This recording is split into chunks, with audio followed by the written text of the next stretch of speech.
como mi experiencia laboral que he tenido a lo largo de mi carrera como estudiante, ¿ya? La idea de esta charla es que sea no técnica, sino que más bien voy a tratar de bajar el nivel de lo técnico para poder, para que todos puedan, y todos y todas puedan entender lo que quiero decir, ¿ya? Entonces, si alguien que sepa mucho me está viendo y cree que estoy diciendo algo que no tiene mucho sentido, disculpen, porque la idea es bajar el nivel de la charla, ¿ya? Entonces, la charla se va a dividir en 5 secciones, básicamente. Primero, muy corto, quién soy. Segundo, qué es la electrónica para mí. Tercero, cuáles son las menciones o las especializaciones que hay en nuestro departamento. Cuarto, cuáles han sido mis trabajos, que es lo, creo que es lo más importante. Y 5, voy a dejar el tiempo para que se hagan preguntas, ¿ya? Entonces, ¿quién soy? Básicamente, soy alumno de 7º año de Ingeniería Civil Electrónica y también del Magíster en Ciencias de la Ingeniería Civil Electrónica. ¿Ya? 7º año, ¿por qué? Porque en nuestro departamento nos dan la oportunidad de poder en 6º año o incluso en 5º año partir haciendo el posgrado, ¿ya? Entonces cuando ya me titule, la idea es salir con el título de ingeniero y con el magíster en Ciencias de la Ingeniería Electrónica, ¿ya? Eh, bueno, soy de Antofagasta, proveniente de Antofagasta. Cursé mis estudios básicos en la Escuela República del Ecuador, el 79, y los secundarios en el Liceo Andrés Sabela Galvez, ¿ya? Eh, escuela pública, liceo público, ¿ya? Y un dato que creo que es súper importante para mí, por lo menos, es que supe que quería estudiar electrónica en 7º básico, ¿ya? No sé cómo, acción divina, lo que sea, pero supe, tuve la suerte de saber que quería estudiar electrónica en 7º básico. Entonces, desde muy chico sabía qué quería hacer, a qué me quería dedicar y cuál era el enfoque que yo quería darle a mi vida. Cosa que siempre digo que tuve suerte porque no es tan fácil saber qué uno quiere hacer en la vida, ¿ya? Y yo supe desde muy chico, ¿ya? Entonces, a continuación quiero explicarles básicamente qué es la electrónica para mí, ¿ya? Entonces, esto es explicado con mis palabras y lo que yo creo o lo que he aprendido con los 6 años que llevo, ¿ya? 7 en verdad, 7 años. Entonces, para mí, en principio la electrónica es el estudio, aplicación y uso del voltaje y la corriente eléctrica. ¿Qué es la corriente eléctrica? Es el movimiento de electrones, ¿ya? De manera inteligente. ¿Y a qué me refiero con inteligente? Básicamente, nosotros tenemos un enchufe en las casas donde dentro de ese enchufe, entre comillas, hay energía, llamémosle, y nosotros nos conectamos a ese enchufe con algún cargador, lo que sea, y le damos potencia o energía a un dispositivo inteligente, como por ejemplo un celular. ¿Ya? Entonces, con eso me refiero a inteligente, que nosotros usamos la electrónica de manera inteligente para darle una aplicación real en el mundo, en el día a día, por ejemplo. Entonces, también con inteligente me refiero a darle una interpretación a las señales eléctricas, como la corriente o el voltaje, de tal manera de entregar o recibir información usando dichas señales. Entonces, por ejemplo, un ejemplo muy básico, tenemos una ampolleta, la ampolleta funciona con electricidad, la ampolleta se prende, eso puede significar un sí, la ampolleta se apaga, eso significa un no. Entonces estamos pasando de tener algo, una ampolleta que da luz, a dar información, a decir sí, a decir no. Y bajo esa mirada podemos extender todo eso a lo que hemos conocido hoy en día, como lo es los computadores, como lo es los celulares, etcétera, y miles de aplicaciones, ¿ya? Entonces, voy a empezar acá a mostrar el puntero. Entonces, súper importante que muchas veces el electrónico lo confunden con el eléctrico o el electricista, que es lo mismo, eléctrico electricista es lo mismo. Pero hay diferencias, o sea, tenemos similitudes, pero hay diferencias. La primera es que básicamente el electricista, trabaja, su fin, según mi perspectiva, es generar y transmitir la corriente eléctrica o el voltaje, la energía eléctrica, hacia nuestros hogares, ¿ya? O hacia la industria, lo que sea. Generar y transmitir. Nosotros no hacemos tanto eso, sino que básicamente nosotros usamos eso, ¿ya? En sí tenemos similitudes porque ambos usamos la energía eléctrica. Ellos la generan y la transmiten, nosotros más la usamos. Y también ellos también trabajan con circuito eléctrico. Nosotros también trabajamos con circuito eléctrico, pero hay diferencias porque la diferencia fundamental, o la que muchas veces uno escucha, es el eléctrico del enchufe hacia adentro y el electrónico del enchufe hacia afuera. ¿Y por qué? Porque del enchufe hacia adentro está la energía que viene de alguna parte hacia nuestros hogares, y del enchufe hacia afuera nosotros la utilizamos, como he dicho ya anteriormente, en celulares, tablets, computadores, etc. Entonces, y también ellos trabajan con alta energía o voltaje. Yo voy a llamar voltaje energía, ellos trabajan con alta voltaje o energía. Nosotros con baja voltaje o energía, ¿ya? Entonces, claro, en los circuitos, cuando uno tiene el enchufe, es peligroso porque uno se puede tomar la corriente porque hay alta tensión ahí, no tanta como en la industria, pero hay alta tensión ahí. En cambio, un celular o una pila, por ejemplo, la pila no tiene el poder suficiente, la energía suficiente como para que sea peligroso, ¿ya? Y por otro lado, tenemos al informático o informática, que es quien le da inteligencia a los sistemas computacionales programando algoritmos o programas. ¿Ya? ¿Qué es lo que ustedes ven, lo que ustedes utilizan? WhatsApp, Facebook, todas esas cosas usan electrónica, pero de un nivel, de otro nivel, ¿ya? Que ellos no se preocupan tanto de los circuitos que hay debajo, pero se preocupan de darle como una inteligencia a esos circuitos, ¿ya? O más que inteligencia a esos circuitos, programar programas para que nosotros utilicemos de manera fácil. ¿Ya? Nosotros no vemos circuito cuando vemos Instagram, Facebook, lo que sea. Y entre medio yo coloco el electrónico, desde mi perspectiva. ¿Ya? Puede que alguien no esté de acuerdo, pero yo lo coloco acá al medio, porque el electrónico usa los circuitos y le entrega inteligencia a esos circuitos. ¿Ya?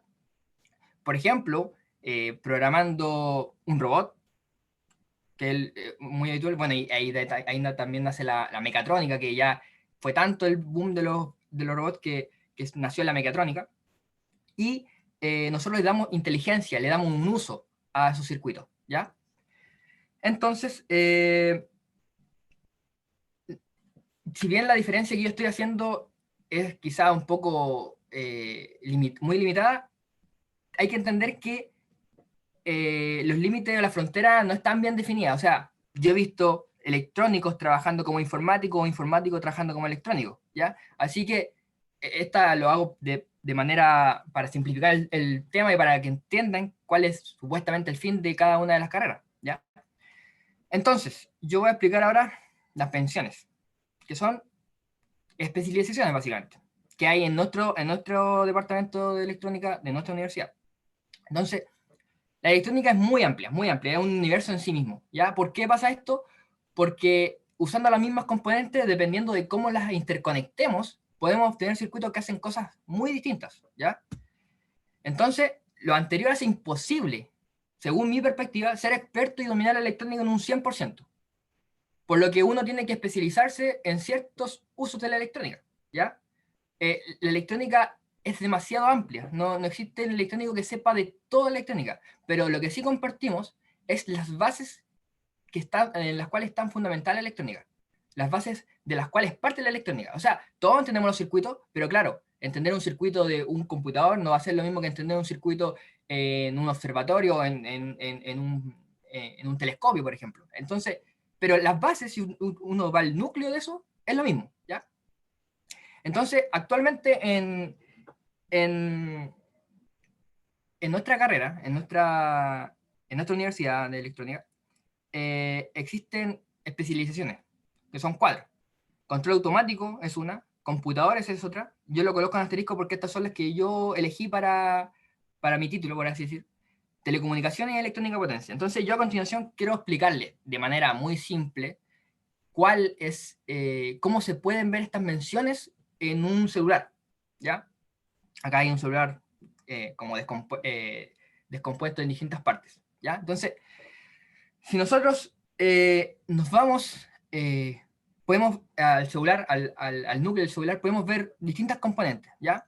Por un lado tenemos lo que son las baterías y la carga de los celulares, ¿ya? Donde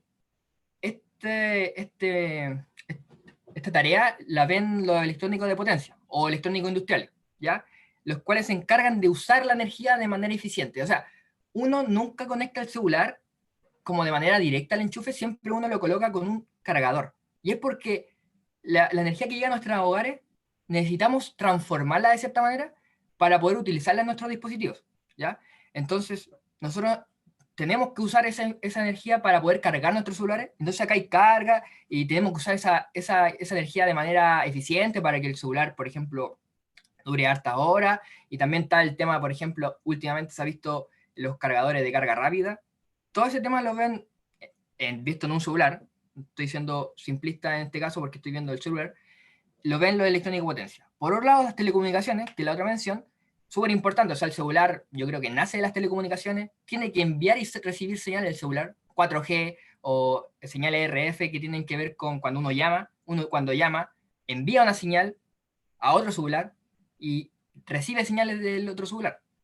Y hoy en día con la tecnología, las redes, estamos todo el rato conectados a Internet, ¿ya? Entonces, telecomunicaciones tiene que ver con eso, con enviar señales y recibir señales de tal manera de estar conectados con el exterior, por así decirlo. Por otro lado, computadores, otra mención, que tiene que ver con todo el circuito que hace posible que nosotros veamos lo que vemos en la pantalla. O sea, hay un circuito en nuestro celular, hay un circuito por debajo que hace todo lo que sea necesario para mostrarnos lo que nosotros vemos realmente, para ver las imágenes, para estar en Facebook, WhatsApp, hay procesamiento por debajo, y eso lo ven los que se especializan en computadores. Y por último tenemos control automático, que no es, no es tan claro en un celular, pero yo lo que encontré, y después lo voy a explicar más, porque estas son las dos menciones que yo elegí, el control automático se puede ver con los sensores. En el celular tenemos miles de sensores, o no sé si miles, pero decenas de sensores. Por ejemplo, tenemos el GPS que nos da información de dónde estamos respecto a un mapa. Tenemos acelerómetros, giroscopios que nos dan, por ejemplo, la orientación del celular. Tenemos sensores de luz que el celular usa para poder darnos más brillo, menos brillo. Tenemos hasta un barómetro.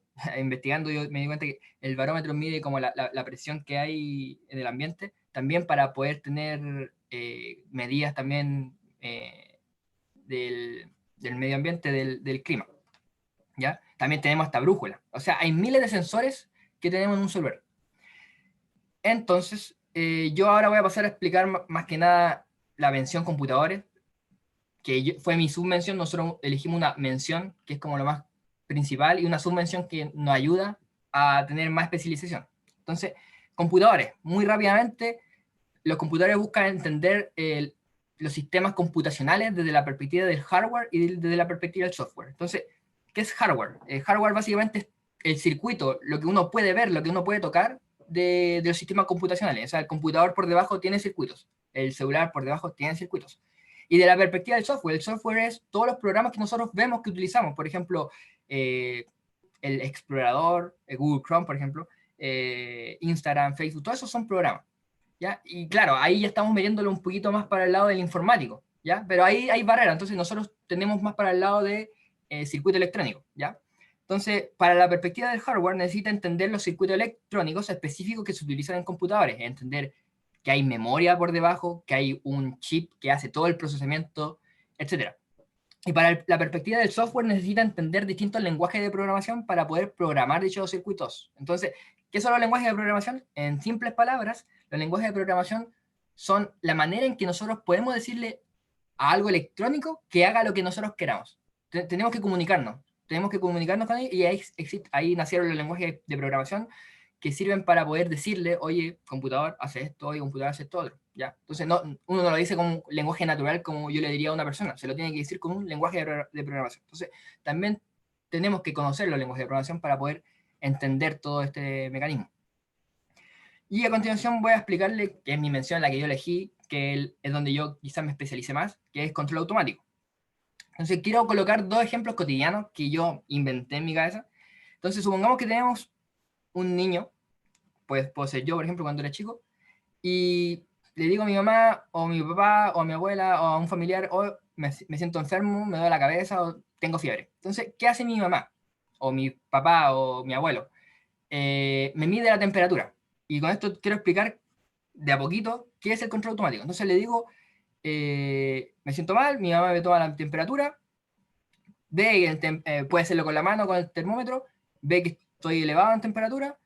¿Qué hace? Me da una pastilla o algo para bajarme la temperatura, o sea, un remedio, ¿ya? Entonces, de nuevo, me pregunta cómo está, puedo decirle de nuevo, no mamá, me siento mal todavía tengo la temperatura alta, y me pone un paño, hace otra cosa, me pone un paño. Hasta que yo, en cierta manera, me mejoro, ¿ya? Yo sé que hay más procesos biológicos por dentro, pero estoy tratando de simplificar todo, ¿ya? Entonces, hasta que yo me mejoro. Entonces, dense cuenta que acá tenemos a alguien, un sistema, se le puede llevar a un sistema, esto es una persona, que le pasa algo, hay una medición acá, y acá la mamá o el papá o el abuelo hace algo para tratar de que ya no esté así, sino que esté así, ¿ya?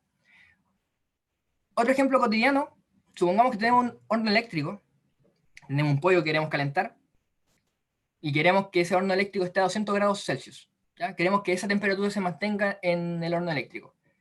Entonces, supongamos que tenemos dos dispositivos para lograrlo. Tenemos un termómetro, que bueno, está incluido adentro, y tenemos acá un dispositivo que uno lo conecta a la corriente y nos da calor, ya de cierta manera. Entonces, ¿qué podemos hacer? Yo quiero que sean 200 grados Celsius. Entonces, al principio coloco esto, le coloco, quiero que sea 200 grados Celsius, ahí va a haber una medición por dentro y supongamos que al principio estamos a temperatura ambiente, supongamos 25 grados Celsius, ¿ya? Estamos bajo 200 grados Celsius. Entonces, ¿qué quiero hacer yo? Necesito aumentar la temperatura. Para aumentar la temperatura, prendo esto, le doy calor al horno y veo de nuevo cuánta temperatura tiene el horno. Entonces, supongamos que ya está prendió esto, que está acá abajo, y la temperatura empieza a aumentar, aumentar, aumentar, y supongamos que pasamos los 200 grados Celsius, entonces medimos de nuevo, estamos en 205, por ejemplo, 210, lo apago, porque ya no quiero que siga aumentando, quiero que empiece a disminuir la temperatura. Y de nuevo, y acá hay un ciclo de prender y apagar. Y la idea es mantener 200 grados Celsius más o menos en una franja, porque este es el control más básico. Es prender o apagar, dependiendo de qué temperatura tengo y qué es lo que yo quiero. Si estoy bajo 200 grados Celsius, yo prendo esto.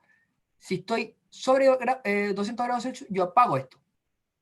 Y la idea es llegar a esa temperatura que es la que yo quiero.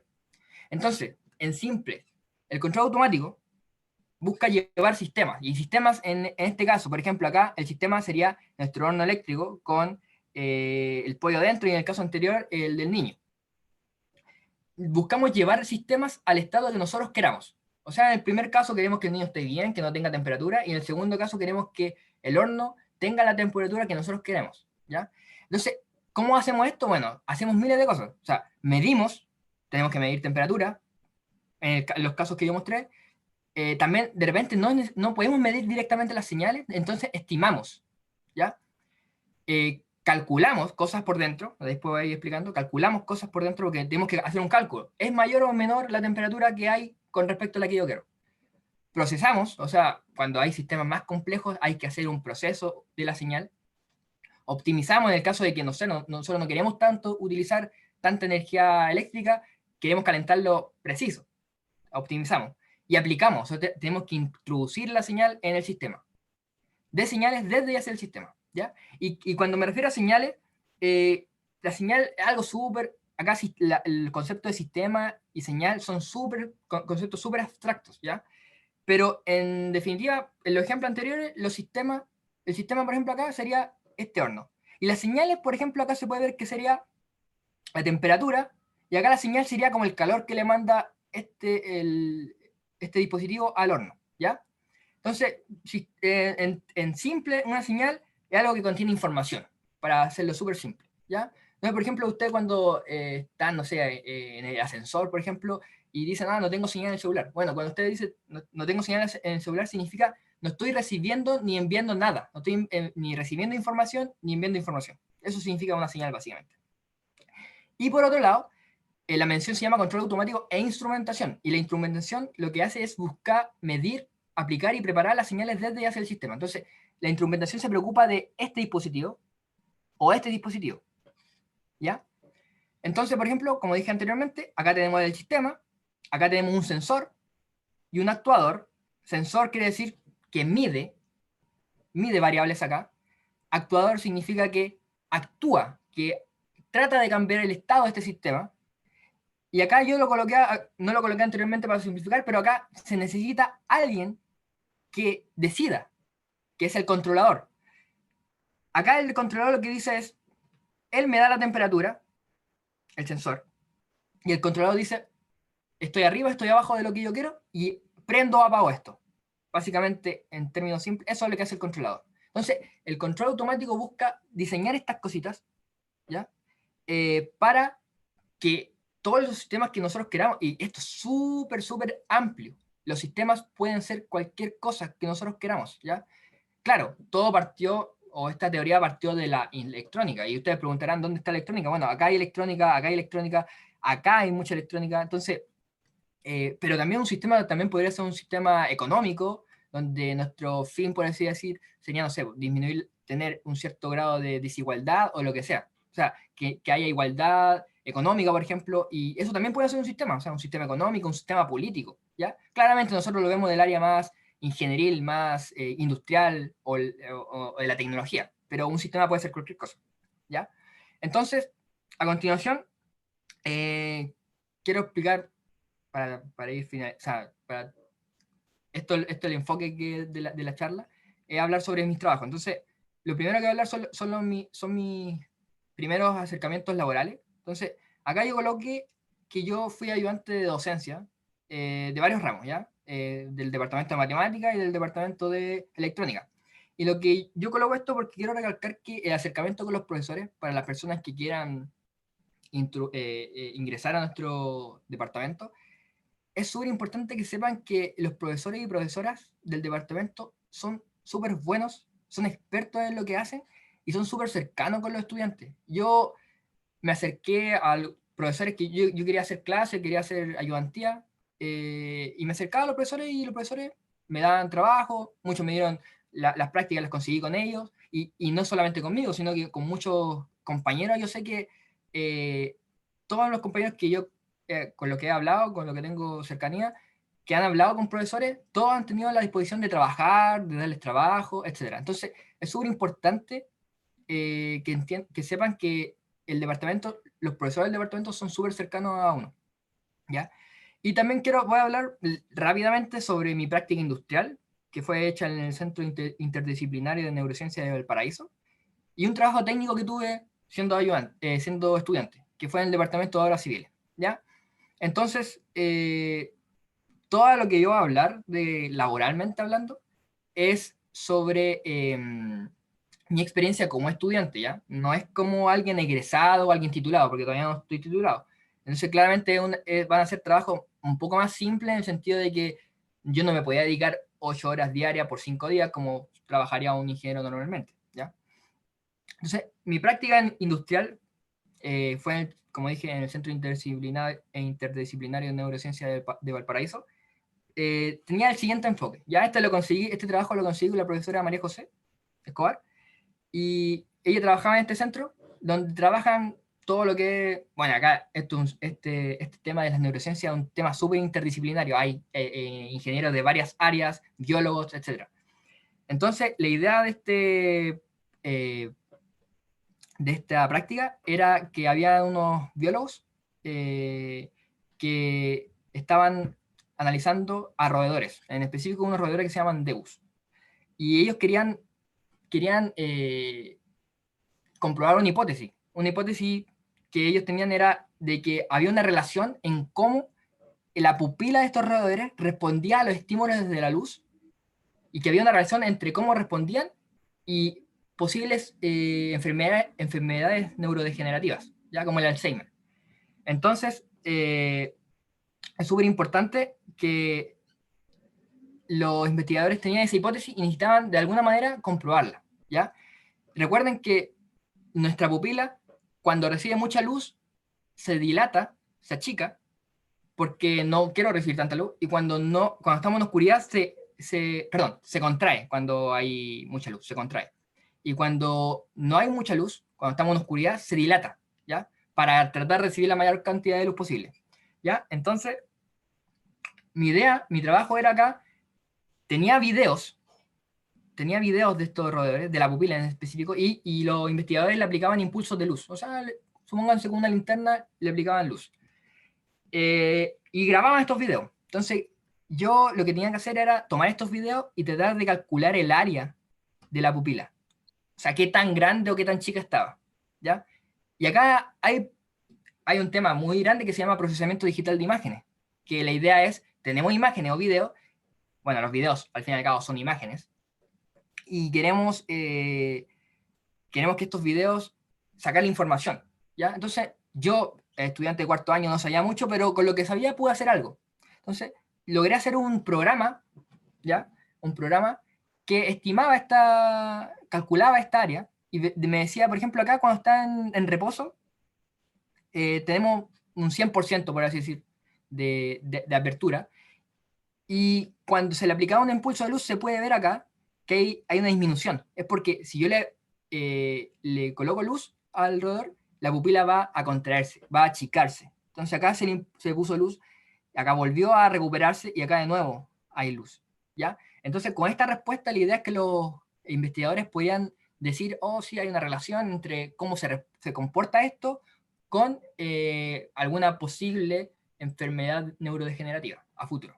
Entonces, claro, ¿dónde está la electrónica? Bueno, acá hay señales, como dije, hay información que uno quiere sacar información. O sea, hay información, que en este caso son imágenes, donde yo quiero extraer algo, más información, ¿ya? Que en este caso es cómo responde la pupila de este roedor a impulsos de luz, o sea, estímulos de luz. ¿Ya? Entonces, a continuación quiero mostrar otro trabajo que encontré, que fue un trabajo más técnico en el Departamento de Obras Civiles. Entonces, necesitaba un electrónico, ¿ya? ¿Por qué? Acá estaba trabajando en una memoria de un, de un estudiante de ingeniería civil, donde ellos lo que hacían era, tenían estos aparatos que se llaman geófonos, con lo que ellos pueden medir la vibración de la luz, o sea, la vibración del suelo, perdón, la vibración del suelo. Entonces lo que ellos hacían era, estas son como unas estacas que se colocan en el piso, ellos le pegaban unos martillazos al piso, y acá recibían una señal eléctrica que veía cómo se comportaba el suelo, ¿ya? Y dependiendo de eso, pueden sacar mucha información, propiedades del suelo. Pero ¿cuál es el problema? La idea es que esta señal hay que mandarla a algún computador, a alguien que reciba esa señal y que la procese, ¿ya? En este caso, esto se llama una Raspberry Pi, que es, en términos simples, es un computador a escala mucho más pequeña, ¿ya? Pero es la misma idea de un computador. Y la idea es que hay que mandarla acá, hay que mandarla de acá hacia acá. Y esto no es como llegar y conectarlo así como así, no, hay que buscar la manera de cómo enviar esa información. Entonces, acá hay un circuito que se llama conversor análogo digital, que lo que hace es toma esta señal que está acá y la introduce en este circuito. O mejor dicho, en este circuito, en este mini computador. ¿Ya? Pero no es tan fácil tampoco. La idea es que hay que saber cómo decirle a este chip, a este circuito electrónico, cómo pedirle información, cómo pedirles la información. Entonces, acá hay que programar algoritmos, ¿ya? En este computador, para que yo le pueda pedir información acá y poder recibirla. Entonces, lo que yo hice básicamente es programar algoritmos para poder comunicarme con un chip para pedirle información de esto. Y acá necesitaba un electrónico, porque el electrónico hace eso. Toma señales, porque acá era directamente una señal eléctrica, acá era voltaje, y la envía hacia acá. ¿Ya? Y también hice otros trabajos como soldar y cosas más técnicas, pero aprendí bastante. ¿Ya? Entonces, ahora voy a hablar quizás de los trabajos más importantes que he tenido. El primero tiene que ver con neuronas y fue mi primera ayudante de investigación, porque como ya les dije, yo soy alumno de magíster, entonces en general cuando uno hace un posgrado se enfoca más en investigación más que, o sea, la idea del posgrado es la investigación, ¿ya? Entonces, para contextualizar todo, el cerebro humano es un sistema extremadamente complejo, ¿ya? O sea, nosotros hablamos, todo es producido por el cerebro, o sea, hablamos, recibimos información, pensamos. O sea, es una cosa extremadamente compleja que todavía hasta el día de hoy no se comprende completamente. ¿Ya? La unidad fundamental es la neurona. O sea, la neurona es la célula que compone al cerebro humano. ¿Ya? Y no solamente hay neuronas en el cerebro, también hay en el ojo, por ejemplo. Las neuronas también se comunican entre ellas mediante impulso eléctrico. Y acá, miren, la palabra eléctrico nos está dando una idea de electrónica. ¿Ya? ¿Por qué? Porque las neuronas se conectan dando impulsos eléctricos, ¿ya? Dando voltaje. Es lo mismo que ustedes ven, el voltaje que ustedes pueden ver que hay debajo de un celular o un computador, también está en nuestro cerebro. Claramente a más baja energía, pero esto es súper importante, ¿ya? Porque cómo procesamos toda la información del cerebro es mediante la comunicación de las neuronas mediante impulso eléctrico, ¿ya? Entonces, el cerebro también se puede ver como una máquina electrónica, se puede ver una máquina electrónica, un sistema electrónico extremadamente complejo donde hay miles de señales corriendo al mismo tiempo a una velocidad muy grande. Y solamente para que entiendan la complejidad, el ser humano tiene aproximadamente 86.000 millones de neuronas. 86.000 aproximadamente, ¿ya? Y existe aproximadamente 150 millones de conexiones neuronales. O sea, todos estos ceros. Imagínense la complejidad que hay para formar el pensamiento, para poder decir una palabra, para poder ver. Poder ver es súper complejo, porque uno recibe luz y esa luz se interpreta en nuestro cerebro y tiene que interpretarse y así se forma la imagen. Entonces, algo muy extremadamente complejo, ¿ya?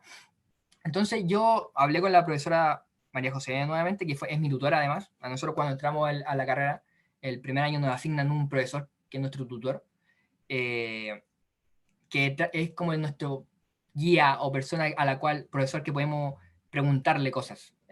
Profe, tengo una duda, no sé qué hacer, no sé qué ramos tomar, me gustaría meterme en su área, etc. Y la profesora me ha dado ya hasta el momento 2 trabajos. Y bueno, ahora es Seremi. Y, y la idea es la siguiente, ¿en qué me metí? En un trabajo con más gente, más profesores, yo era como el único que todavía no estaba titulado, pero me dio cierta experiencia. Entonces, la idea de esta ayudantía era, o sea, la idea, porque ellos estaban trabajando en un artículo científico. Entonces, la idea de esto era la siguiente. Hay una hipótesis en neurociencia que dice que, bueno, acá supongamos que estas son neuronas, ¿ya? Y vamos a suponer que son poquitas, ¿ya? Vamos a trabajar con poquitas neuronas porque ya trabajar con este número de neuronas, cualquier computador explota. Entonces, tenemos este número de neuronas, esta cantidad de neuronas, y hay una hipótesis que dice que las neuronas trabajan en conjunto. O sea, si yo le coloco luz a alguien y yo puedo medir las neuronas que hay en su cabeza, voy a ver que las neuronas se activan no individualmente, sino que se activan en grupos, ¿ya? Entonces, hay grupos, por ejemplo, acá pueden ver que los que están en rojo y los que están en azul son 2 grupos distintos de neuronas, ¿ya? Que hay como una relación entre ellas, ¿ya? Entonces, ¿cuál era el trabajo acá en la ayudantía de investigación? El trabajo principal de este artículo era poder reconocer los grupos de neuronas, estos grupos que yo estoy diciendo, estos rojo y azul, que trabajan en conjunto para codificar la información recibida. Entonces, la idea era buscar un algoritmo, también recuerden acá, de nuevo, sistemas, señales, siempre ahí metido en nuestra cabeza, sistemas, señales, de nuevo. La idea es reconocer estos grupos.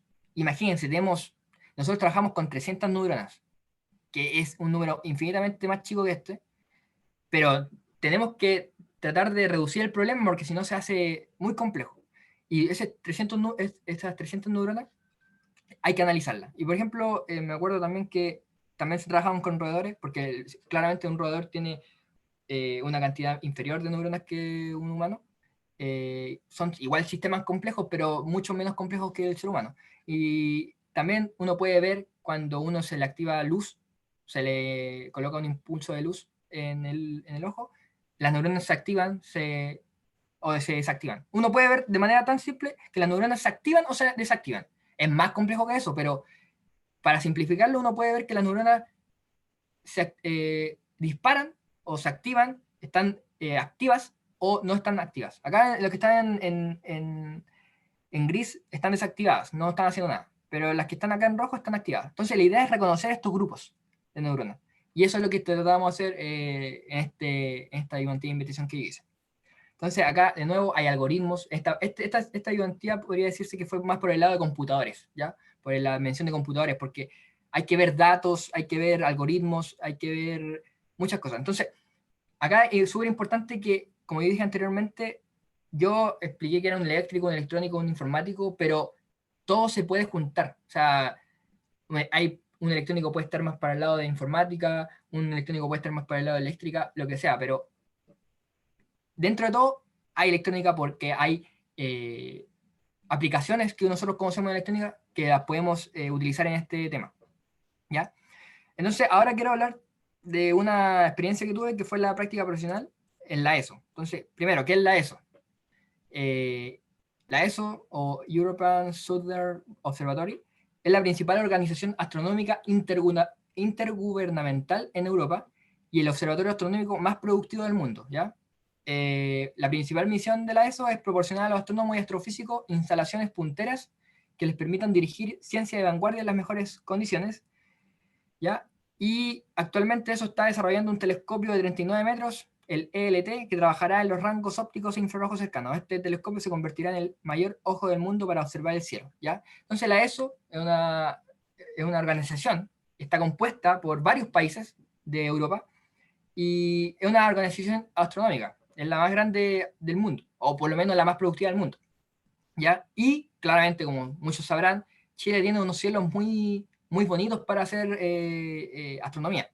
Entonces, claramente, la ESO, hace muchos años, primero llegó en Serena, está el Observatorio de la Silla, y después nació el telescopio, el Observatorio Paranal, que es donde yo hice la práctica. Mi práctica profesional fue realizada en el Observatorio Paranal, el que se encuentra en la región de Antofagasta. Acá está el Cerro Paranal, una foto aérea del observatorio. Y ahí acá yo hice mi práctica profesional, ¿ya? Y en específico trabajé en el departamento MCE, que tiene que ver con la ingeniería, porque allá hay dos departamentos, el departamento de ingeniería y el departamento de ciencias, donde están los físicos, los astrónomos, etc. Y entonces los ingenieros directamente no están haciendo, no están mirando a la estrella, los ingenieros están ayudando a que los astrónomos vean la estrella y saquen conclusiones y saquen hipótesis, etc. Entonces, básicamente los ingenieros, hay mucho grupo de ingeniería, ven los telescopios, tienen que mantenerlos, hay muchos problemas, el telescopio es un sistema muy complejo, tienen que ser muy cuidadosos, entonces los ingenieros necesitan analizar estos o mantener estos telescopios, ¿ya? Y específicamente hice mi práctica en el equipo de software, ¿ya? Porque hay varios equipos. Pero hice si bien trabajé en software, también el trabajo era como mitad software, mitad electrónico, ¿ya? Como tal, como yo lo expliqué al principio. Entonces, ¿cuál es el problema? El problema que yo tuve que solucionar era el siguiente. Tenemos los telescopios, en realidad hay 4 telescopios que conforman, estos 4 telescopios sacan imágenes del cielo y las 4 se pueden juntar para hacer una imagen más grande, ¿ya? Pero tenemos varios telescopios, también tenemos más telescopios chiquititos. Esta luz que ven ahí, este láser, es un láser que sirve para tener una referencia en el cielo, ¿ya? Un dato freak, quizás. Tenemos este telescopio, y este telescopio se tiene que controlar, de cierta manera. El telescopio se tiene que mover, tiene que inclinarse, etc. Tiene muchos mecanismos de movimiento. Incluso los espejos se tienen que deformar. ¿Por qué? Porque los espejos con los que miran hacia arriba tienen que moverse de cierta manera. Hay muchos procesos ahí complicados. Y esto claramente no lo hace una persona moviéndolo con la mano, ¿ya? Entonces, nuevamente volviendo a lo que había explicado de control automático, tenemos lo que se llaman esto ya se usa de manera industrial, que son los PLC, que llamémosle que son unos computadores, ¿ya? Que están diseñados específicamente para hacer tareas de control. Cuando me refiero a tareas de control significa esto se comunica con esto, le da información, este dispositivo le da información a esto para que se mueva. Básicamente, él es el que mueve esto hacia la izquierda, hacia la derecha, rotarlo, inclinarlo, etc. ¿Ya? Y esto también le da información a esto diciéndole, oye, estoy rotado tanta cantidad, estoy mirando hacia arriba, etc. ¿Ya? Y el problema que, entre comillas, había antes de que llegase, era, bueno, toda la información estaba en ciertos equipos, en ciertos computadores, ¿ya? No estaba como disponible para todos los observatorios.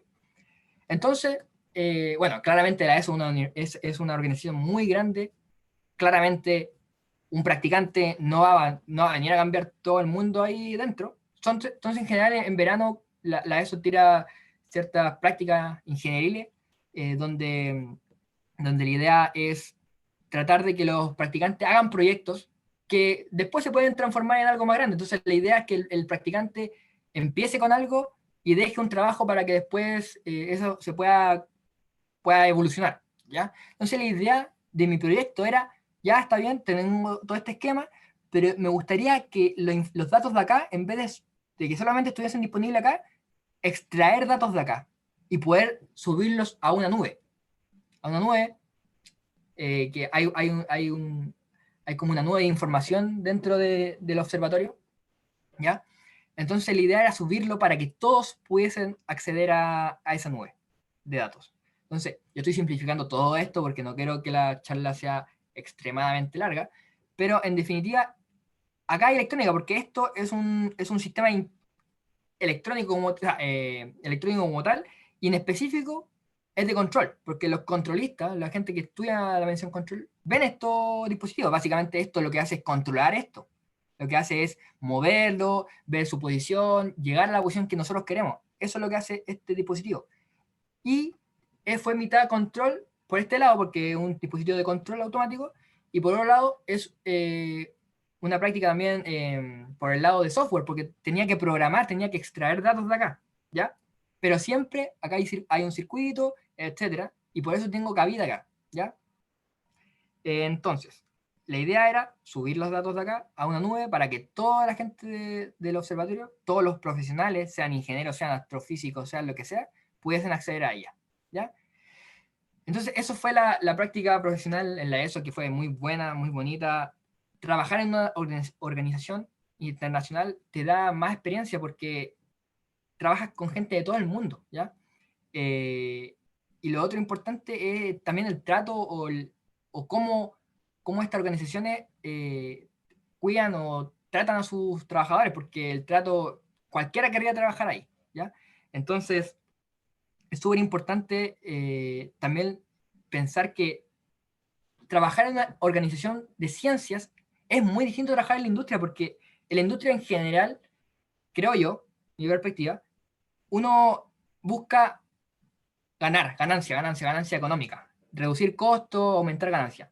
En cambio, una organización en ciencia no hay ganancia económica directamente, sino que hay una ganancia cultural, científica, donde la gente trabaja no para aumentar el costo, disminuir el costo, aumentar la ganancia económica, sino que para producir ciencia al mundo, ¿ya? Y entonces la gente acá, mi experiencia fue que todos eran felices, todos trabajaban felices, contentos, haciendo ciencia para el mundo, ¿ya? Entonces, muy buena experiencia acá en la ESO, en específico en el Observatorio Paraná. Finalmente, quiero explicar qué estoy haciendo ahora en mi tesis, ¿ya? Mi tesis de magíster, ¿ya? Entonces, para entender esto, voy a contextualizar esto, voy a contextualizar lo siguiente. Tenemos todo lo humano, tenemos esta estructura, ya, y primero, antes de todo, si hay alguien que sepa biología, disculpen si cometo algún error técnico, pero voy a tratar de explicarlo de la manera más simple posible.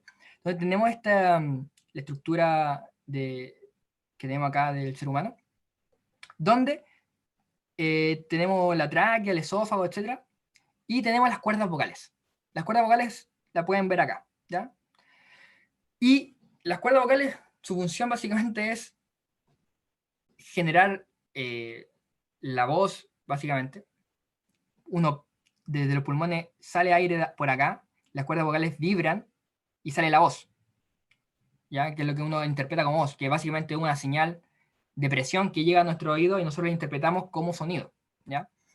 Entonces, acá hay una abertura, que esto se abre y se cierra, se abre y se cierra, para producir distintas vocales, ¿ya? Pero aquí pasa aire y las cuerdas vocales se mueven y generan las vocales, lo que sea, ¿ya? Entonces, pasa aire, se mueven las vocales. Y esta abertura que se llama acá se llama la glotis, ¿ya? Y acá puse una imagen de las cuerdas vocales reales, llamémosle, porque esto es un dibujito, pero acá hay una foto real, entonces acá están cerradas totalmente y acá están abiertas, ¿ya? Entonces las cuerdas vocales se mueven a mucha frecuencia. Si ustedes quieren probar, pueden decir, por ejemplo, la A, tocarse la garganta y ven que acá todo vibra, ¿ya? Todo vibra, porque acá está pasando aire y las cuerdas vocales vibran y yo puedo tocar por fuera y siento la vibración. ¿Y cuál es el problema y por qué estoy metido acá? Bueno, básicamente porque las cuerdas vocales, de repente, por el mal uso de la voz, se generan patologías. Por ejemplo, acá podemos ver un nódulo, que es como un porotito que sale y que eso te puede complicar mucho la vida más adelante. Y hay miles de patologías porque, y sobre todo, por ejemplo, los profesores. Los profesores o profesoras utilizan la voz no siempre de la manera más óptima. Ellos de repente tienen que hablar más fuerte y no saben utilizar la voz, y todo ese que desgaste a lo largo de los años puede producir estos tipos de patologías, ¿ya? Entonces, la idea de esta práctica, o perdón, la idea de esta investigación, que es una investigación que viene hace mucho tiempo, yo solamente estoy haciendo una parte, colaborando de cierta manera, es, nos gustaría de cierta manera poder detectar estas patologías, pero de manera no invasiva, sin tener que meter un instrumento por dentro de la boca, etc. Me gustaría, ojalá de la manera menos invasiva posible, ¿ya? Porque si se dan cuenta acá, para entrar acá es súper complejo, o sea, básicamente esta imagen yo asumo que se saca con una cámara que se mete por la boca hasta llegar hasta las cuerdas vocales. Entonces, ojalá de la manera menos invasiva posible. Entonces, ¿cuál es la idea? Bueno, mi trabajo de investigación es con los profesores Juan Yus y Matías Sañortu, y este trabajo está en colaboración con la Universidad de MIT y Harvard, ¿ya?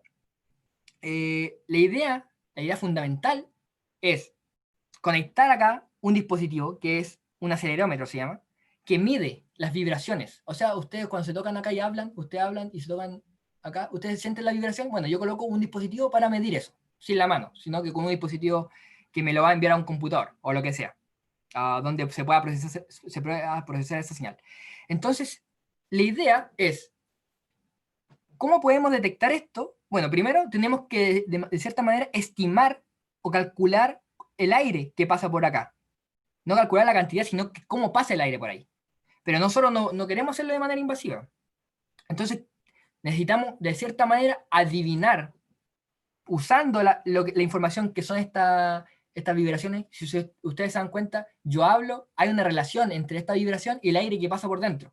Entonces, la idea es estimar el flujo de aire que pasa por la glotis. La glotis, recuerden, es esa abertura que está al medio, ¿ya? O la que está acá, solamente que hay un nódulo.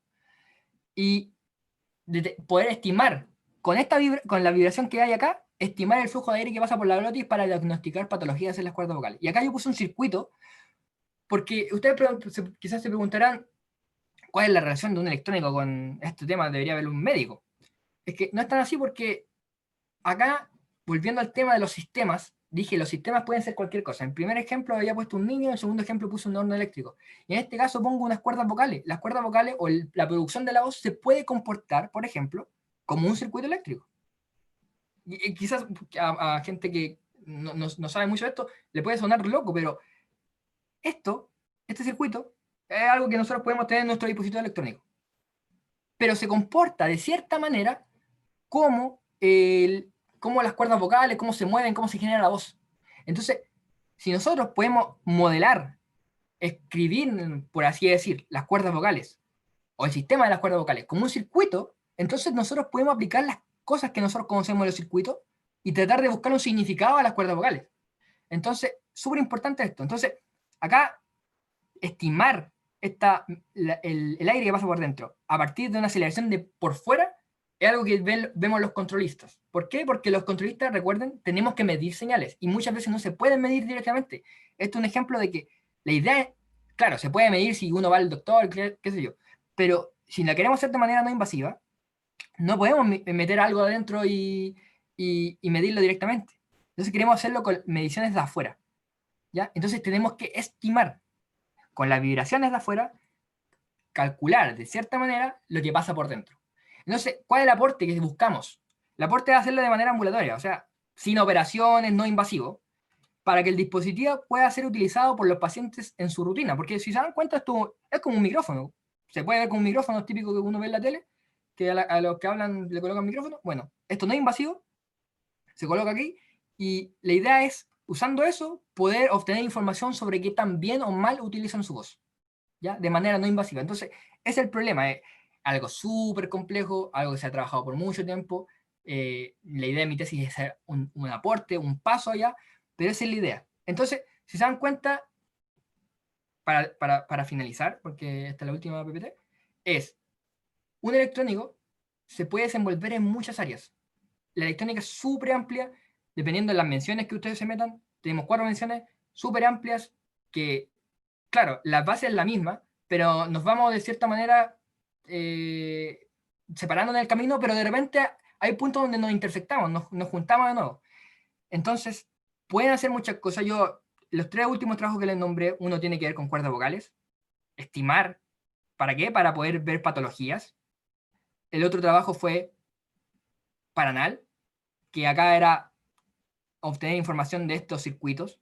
Y después, a lo largo del tiempo, si alguien se mete a electrónica, va a entender cuál es la relación de todo esto, pero ¿cuál es la idea? Mostrar la versatilidad del electrónico. ¿Ya? Yo trabajé en Paranal, trabajé con neuronas y trabajé con cuerdas vocales, he trabajado.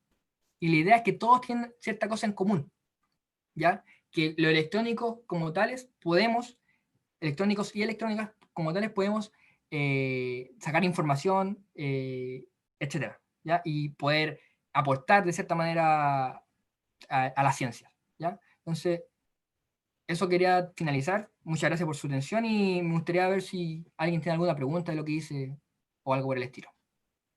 Eso. Muchas gracias, Arturo, por tu presentación. Estaba muy interesante. Me gustó demasiado, la verdad, sí. Y bueno, acá en el chat tenemos una pregunta de Felipe Vargas, que pregunta, ¿Ya? en base a tu práctica en Paranal, en eso, ¿Sí? dice, en tu experiencia trabajando junto a distintas personas, ¿has trabajado con algún ingeniero en programación? De ser así, ¿cuál es la diferencia más marcada entre sus roles de trabajo? Ya. Gracias por la pregunta, igual muy buena. Súper importante porque hice la práctica en el grupo de software. Yo estaba alrededor de pura gente que había sido informática. Ya, mi jefe, por así decir, mi supervisor, era eléctrico, era eléctrico bueno, estaba en software porque él era muy seco en lo que hacía, pero claro, hay diferencias porque ellos se enfocan más en cómo programar el sistema computacional, como lo que nosotros vemos, ¿ya? Nosotros, como electrónicos, lo vemos más de una perspectiva más de circuitos, ¿ya? Claramente, el informático, el ingeniero en software, se va más por el lado de hacer programas, de programar cosas, quizás dejando un poquito de lado los circuitos, sino que preocupándose más de la información, por eso es informático, de cómo estructurar la información, etcétera. Entonces, ahí los informáticos en general hacían solamente programaban todo el rato, tienen que programar las rutinas. Por ejemplo, acá, cuando esto se abría, era todo un proceso de movimiento del telescopio, de la apertura del telescopio, y hay programas que hacen eso, ¿ya? Hay programas que lo hacen, y toda esa programación, y también esto es un sistema súper complejo, porque de repente hay errores, y esos errores que hay que analizarlos. Y ¿quiénes lo analizan? Los informáticos, en general. Los informáticos rescatan la información y tratan de obtener información computacional de esto. ¿Qué error pudo haber? ¿Por qué se cerró? Etcétera. Espero haber respondido la pregunta de manera como quería la respuesta. Muchas gracias. Sí, sí, le respondió. Gracias. Desde Facebook te pregunta Sebastián Morales, que tiene una duda sobre qué significa o cuál es el concepto de algoritmo en la electrónica. Bueno, algoritmo es básicamente, lo pueden ver como una receta, ¿ya? La receta, uno cuando lee la receta, por ejemplo, quiero hacer puré, la receta tiene pasos, ¿ya? Paso 1, calentar el agua, paso 2, echarle mantequilla, etc. Esos son algoritmos, pero a esto se lo traduce a los computadores, ¿ya? Entonces, la electrónica, ¿qué tiene que ver? Bueno, la electrónica hizo los circuitos para poder, circuitos inteligentes de cierta manera, para poder correr esos algoritmos. Y claro, ¿no? Acá no va a ser la receta de un puré, sino que básicamente es, por ejemplo, bueno, los programas que corren acá, todo lo que ustedes ven en el computador, son algoritmos, son cosas que corren y dicen, ya, no, por ejemplo, pintar la pantalla de este color, ¿ya? Pintar en qué píxel estoy. Entonces voy corriendo el algoritmo es, recuerden, una receta, y voy realizando las distintas partes de la receta, por así decir, para hacer ciertas tareas. En este caso, por ejemplo, yo estoy mostrando una imagen, y esa imagen se genera con algún algoritmo por debajo, ¿ya? Que necesita pintar cada píxel de tu pantalla. O, por ejemplo, no sé, Facebook, una aplicación. Hay un algoritmo por debajo que pregunta, ya, si aprieto el botón esto, ¿qué hago? Etcétera.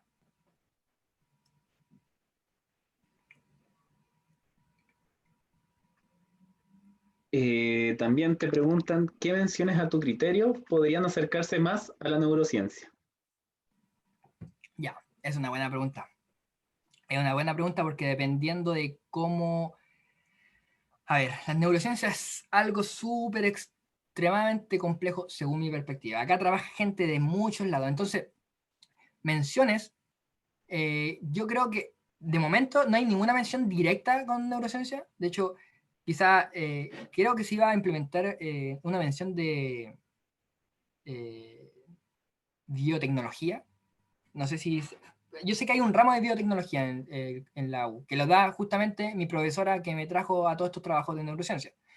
Pero la mención que más se acercaría, según mi perspectiva, yo diría que es, voy a volver atrás, yo diría que es computadores. Porque es que, igual depende cómo lo vean. Yo creo que la más cercana es computadores, que puedas hacer ayuda de cierta manera con los algoritmos que hay de por medio, con las neuronas, etcétera, los pensamientos, o sea, todo lo que hay dentro del sistema es información del sistema, y la idea de eso es tratar de extraer de cierta manera cómo las neuronas codifican los estímulos externos de la persona. O sea, cuando me colocan un haz de luz, las neuronas reaccionan. Entonces hay información. Entonces yo creo, mi perspectiva, es que la mención computadores quizás es más cercana a neurociencia, ¿ya? Porque por los trabajos que yo he tenido en neurociencia ha sido como más, quizás más, un poco más de programación, pero también tiene que ver con sistemas. O sea, en control automático se ve mucho lo que es redes neuronales. Eh, entonces, también yo diría que estas dos, diría yo, que son las más cercanas. Ahora, si hay algún compañero que es de telecomunicación y no piensa eso, disculpe, compañero.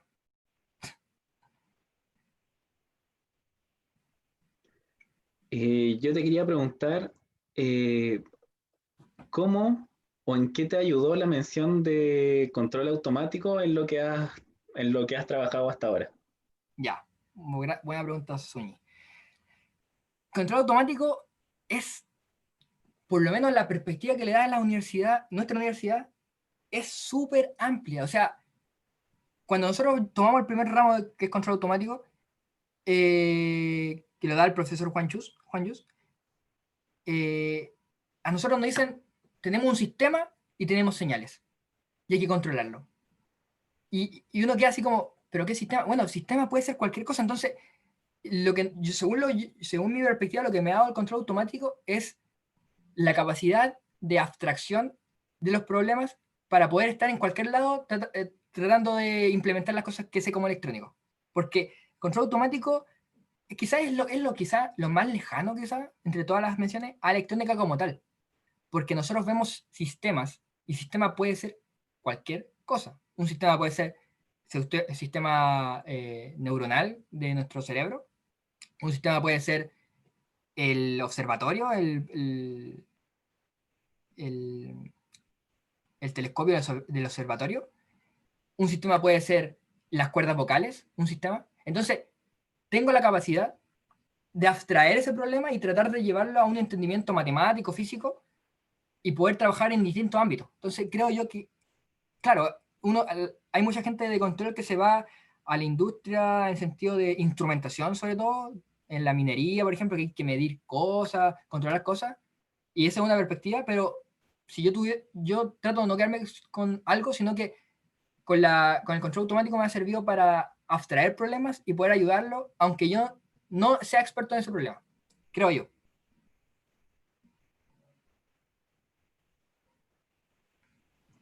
Buena, buena.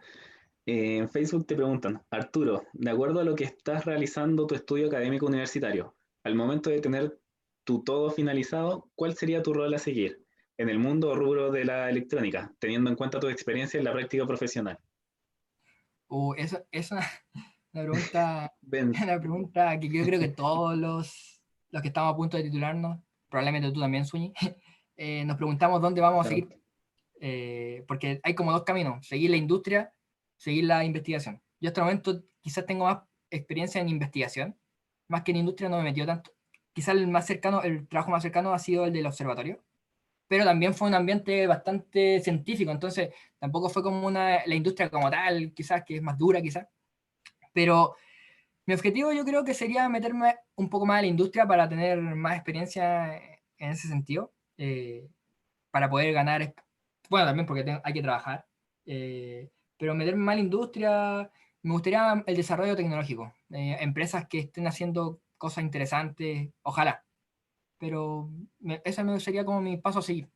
Y ojalá, si se me da a futuro, en algunos años, quizás seguir la carrera de investigador como haciendo un doctorado, pero eso hay que irlo viendo paso a paso, yo creo.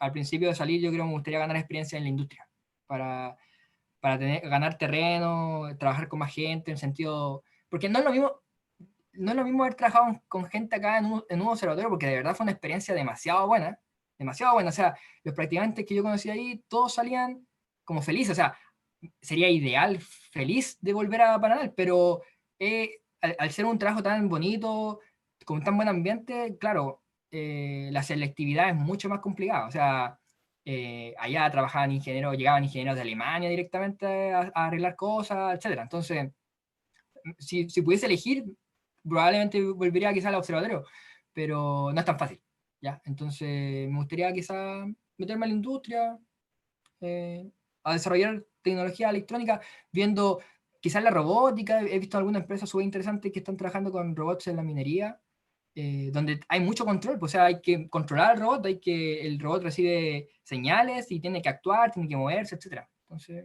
me gustaría ir por ese lado.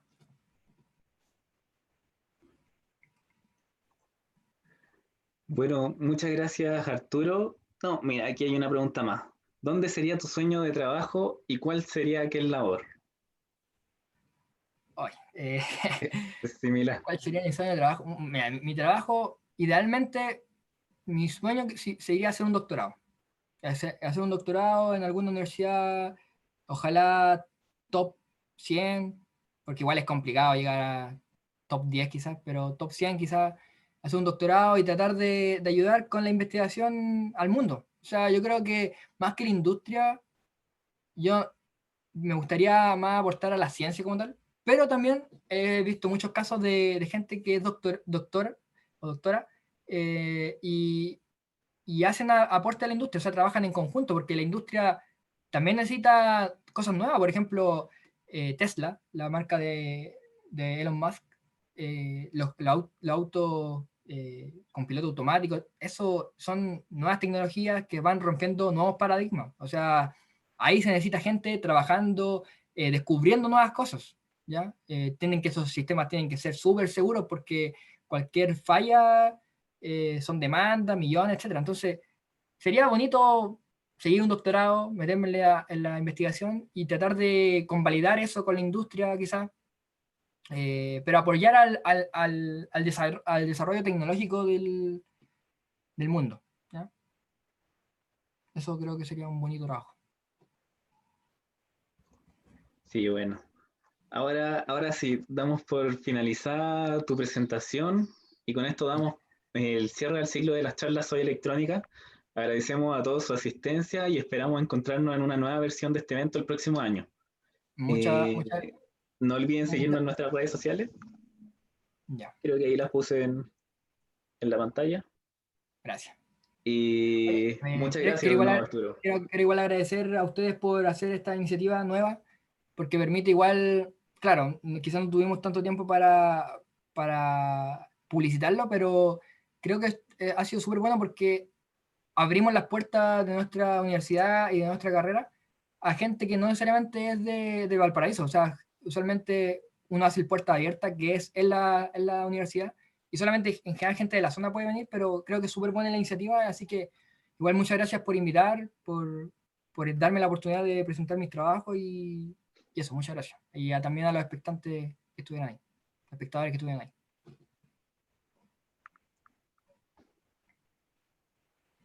Eso. Gracias. Ya, gracias. Adiós. Chao, chao.